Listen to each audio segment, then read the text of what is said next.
नमस्ते साथीहरू, आजको हामीको टपिक हो हु इज अ ह्याकर। कस्ता व्यक्तिलाई ह्याकर भनिन्छ?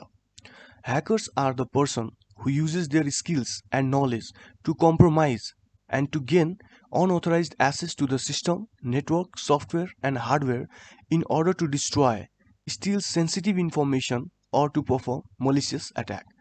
Depends on mindset, intention, and motive.